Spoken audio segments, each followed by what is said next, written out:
O Paquetá, gente, ele vai ser banido do futebol. Segundo um amigo meu, repórter inglês, né, as denúncias contra ele são gravíssimas.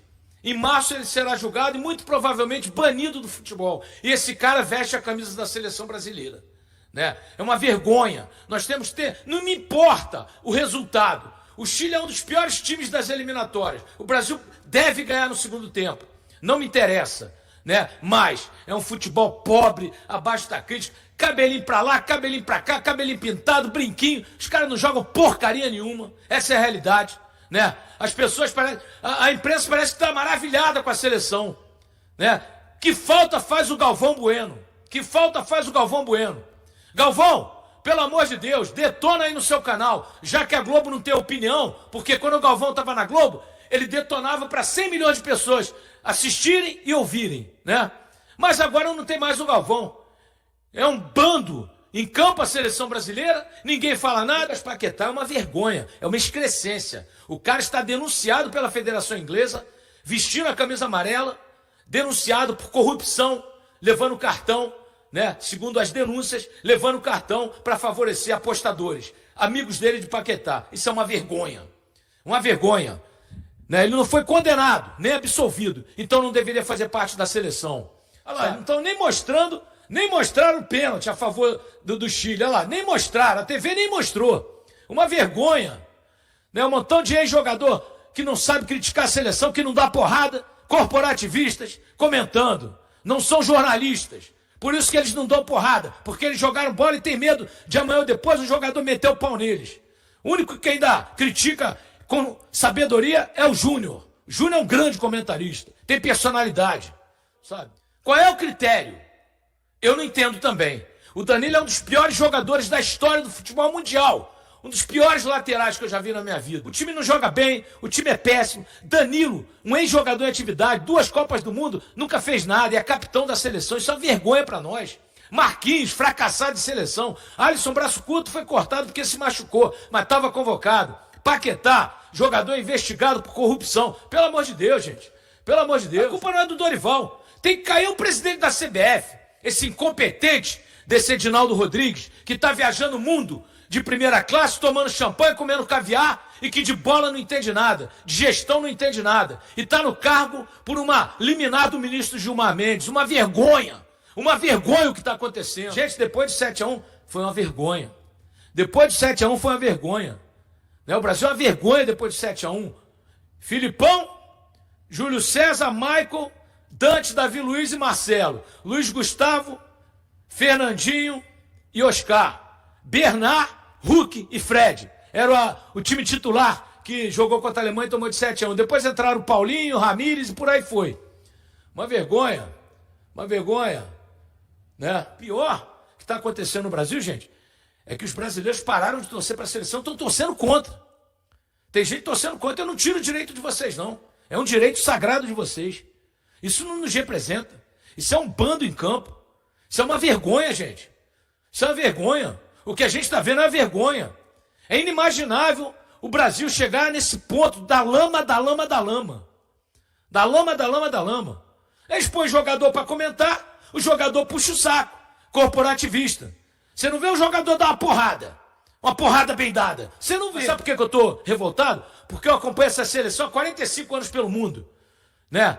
Minhas 3 primeiras Copas o Brasil ganhou. 94, 98 foi vice e 2002 campeão. Sabe, isso aí não nos representa. Sabe? O Brasil começou o seu jogo na 7ª colocação. Seria repescagem. À frente apenas, portanto, de 3 adversários após os primeiros jogos desta 9ª rodada. Paulo Calçade.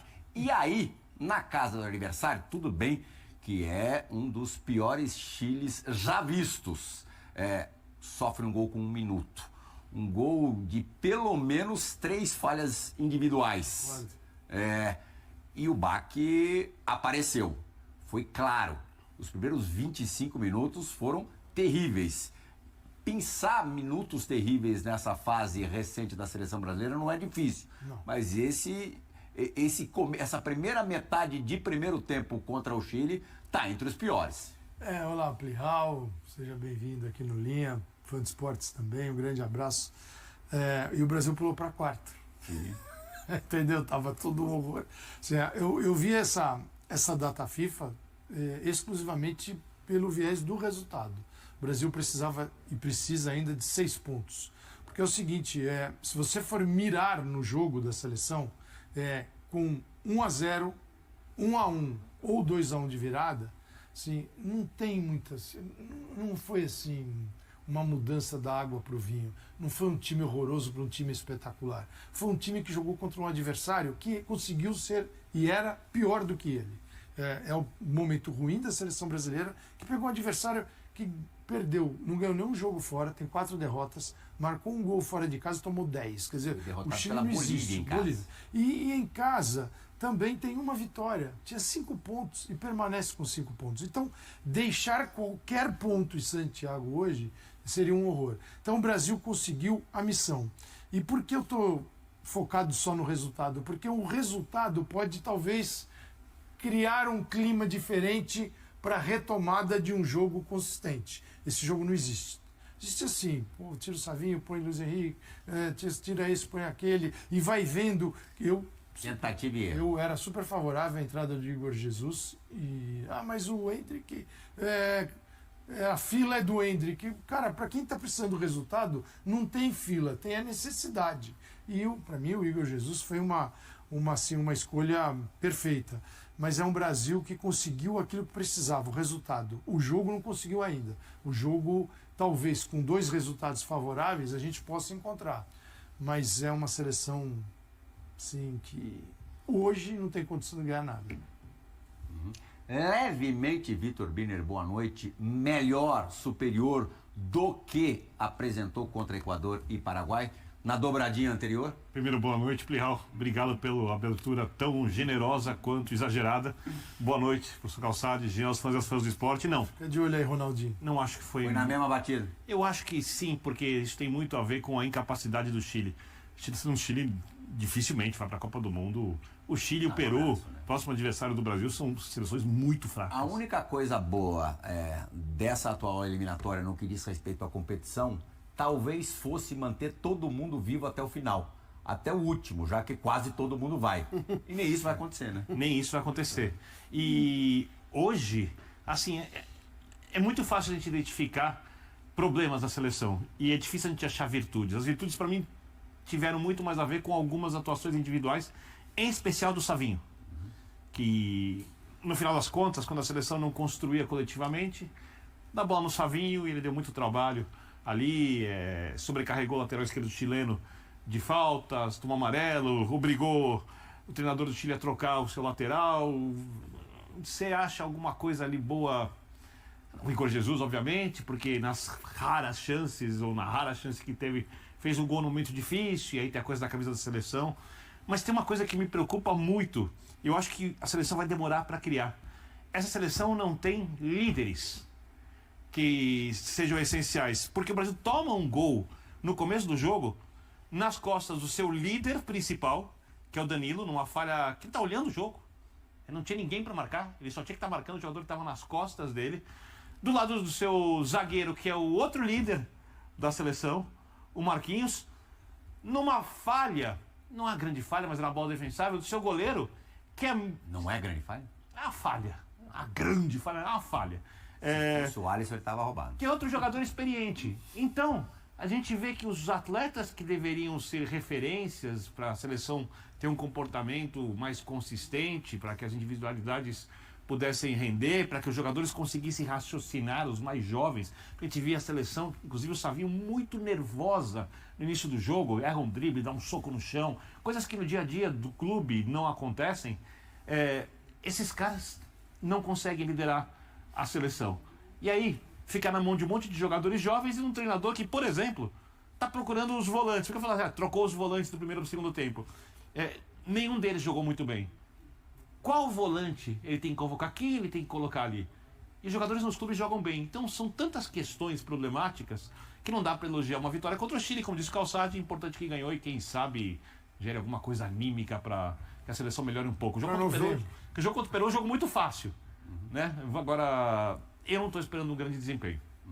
ainda em cima do que disse agora o Birner, Jean Oddi, boa noite, meu amigo, a gente percebia, principalmente nesse momento crítico do jogo, a primeira metade do primeiro tempo, a falta de líderes / referências. Aquele cara para chamar um pouquinho o jogo, para tentar que a bagunça não fosse tão grande. E não existe esse jogador no grupo que tá para esses 2 jogos com o Dorival, e não me parece que exista fora também, né? A não ser que o Dorival recorra a jogadores que ele ainda não chamou, os caras mais da velha guarda.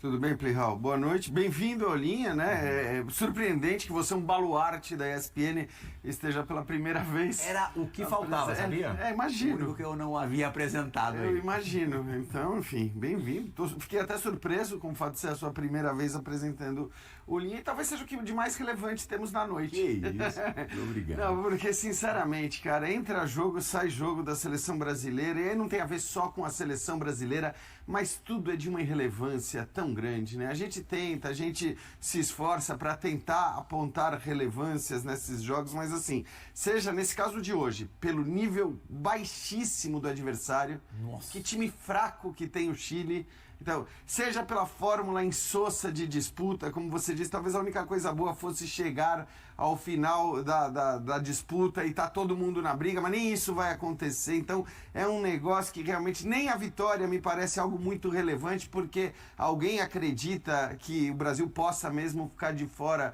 Então, do ponto de vista da pontuação, sinceramente, é pouco relevante. Mas lembrando, Jean, eu concordo contigo que quase terminou empatado contra a seleção do Chile. Eu sei, mas mesmo que terminasse empatado, o Brasil não vai ficar fora da Copa do Mundo. Então é isso que eu estou dizendo. Será que a chave não pode estar aí? Tudo aí. Instintivamente os caras não se estimulam o suficiente para jogarem melhor? Então, pode ser que seja tudo isso. Eu acho que pode ser que seja tudo isso. Mas o fato é que tem sido muito irrelevante.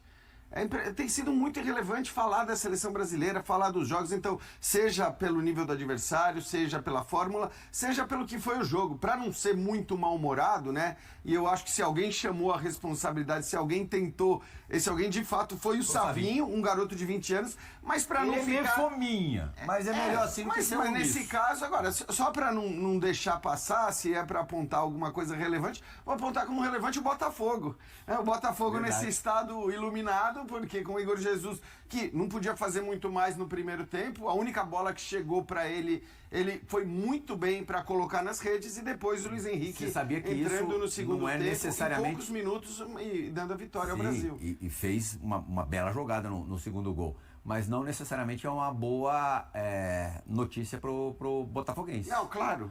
Porque Vai. a dobradinha de novembro, a data FIFA de novembro, não dá espaço no calendário do Campeonato Brasileiro de parada. O brasileiro não vai parar na data FIFA de novembro. E é improvável que os dois não sejam convocados, né? Eles não podem ser convocados.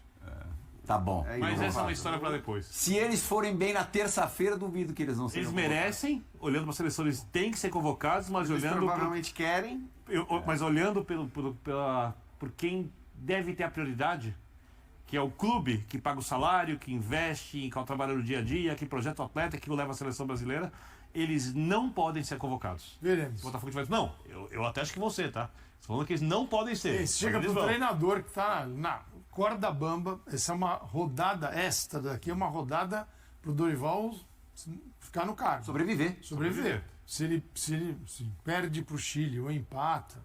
Porque assim, o Peru fora de casa tem um empate, 3 derrotas. Peru não marcou gol fora de casa nas eliminatórias. Em 4 jogos levou 5 e não fez gol a ninguém. Ou seja, tem um empate 0-0 que lhe deu 1 ponto. Então assim, não dá para ter problemas contra a seleção peruana. Mas, calma, né? Então assim, se o Dorival sai com 6 pontos desta data FIFA, ele vai sobreviver à próxima. Ele vai ser o treinador na próxima data FIFA. Há uma esperança do time, com resultados, melhorar o nível do seu jogo. Porque o nível do jogo é ruim. O resultado era mais importante. Claro que jogando bem, o resultado está mais próximo. Mas o Brasil, perto desse Chile, o Chile esticou tanto. Aquela geração que ganhou a Copa América, 2, esticou tanto, que o dia que rompeu A corda estourou, não tinha ninguém para colocar. Né? Ele não preparou nada porque ele foi. Já rompeu antes de 18, porque o Chile não vai para a Copa de 18. O último momento do Chile em Copa do Mundo foi o chute do Pinilha no travessão, É um negócio do Mineirão. assustador. Então agora, claro, obviamente, eles vão ter trabalho, porque ele não é um país que brota jogador. Você pegar o banco do Brasil, os que não jogaram, é melhor que a seleção chilena que entrou em Então, campo. cara, mas isso assim é impressionante porque não é nenhuma questão de eles não formaram um time. A questão do Chile hoje é que você olha, ele não tem jogadores à disposição. Se você fui pegar os convocados todos, você olha para a seleção brasileira, tirando o Igor Jesus, dos que começaram a partida, todos atuam nas 5 principais ligas do futebol europeu.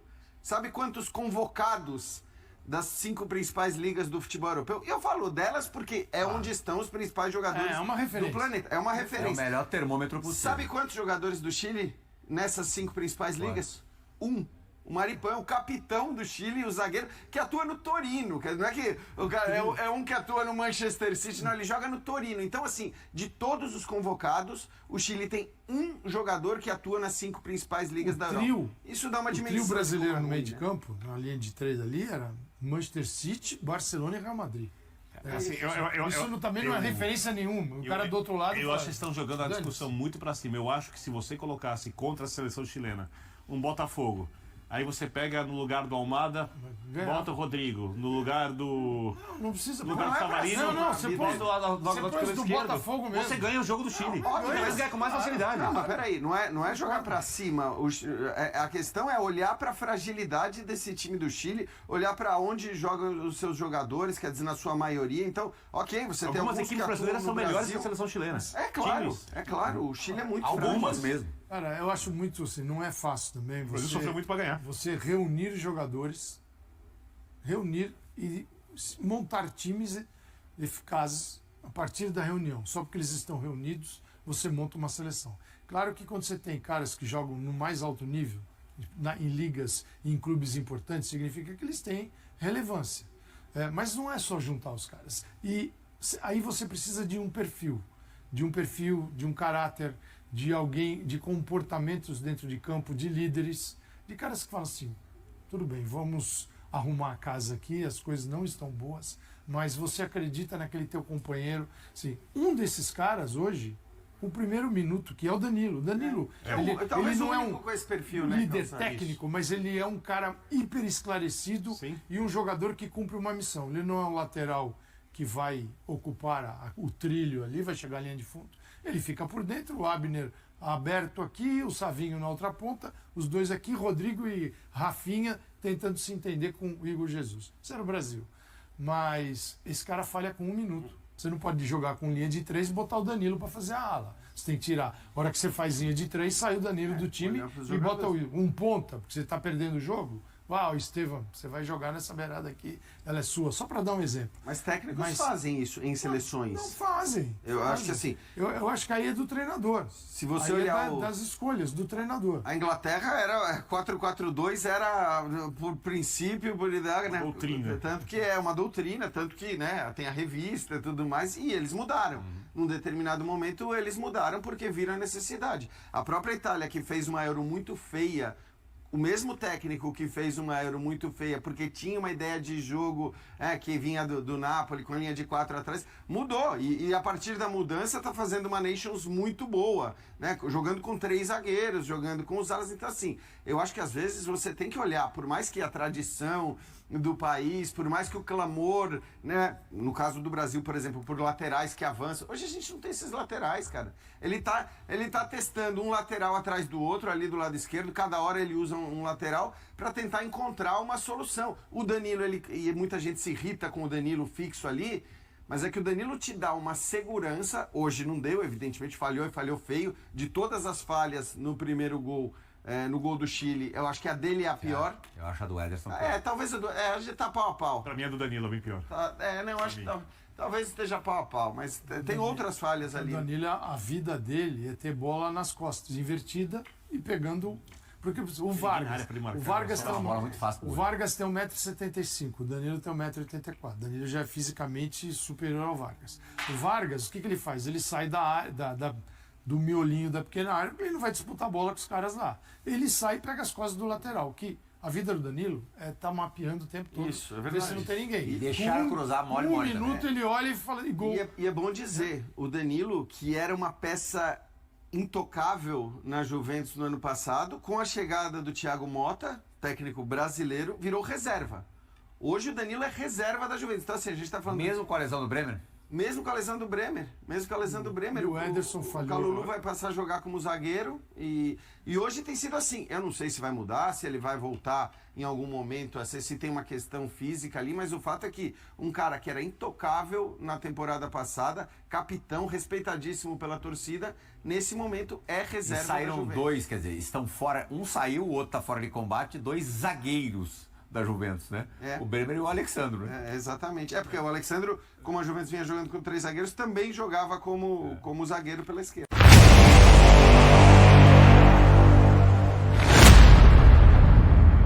O Cruzeiro divulgou que o goleiro Cássio sofreu uma lesão na coxa direita e já iniciou o tratamento. Espera-se que ele retorne aos treinamentos no início da próxima semana, podendo estar disponível para os próximos jogos da equipe. Atualmente o jogador vive a expectativa de estar em campo contra o Bahia e também nas semifinais da Comebol Sul-Americana contra o Lanús.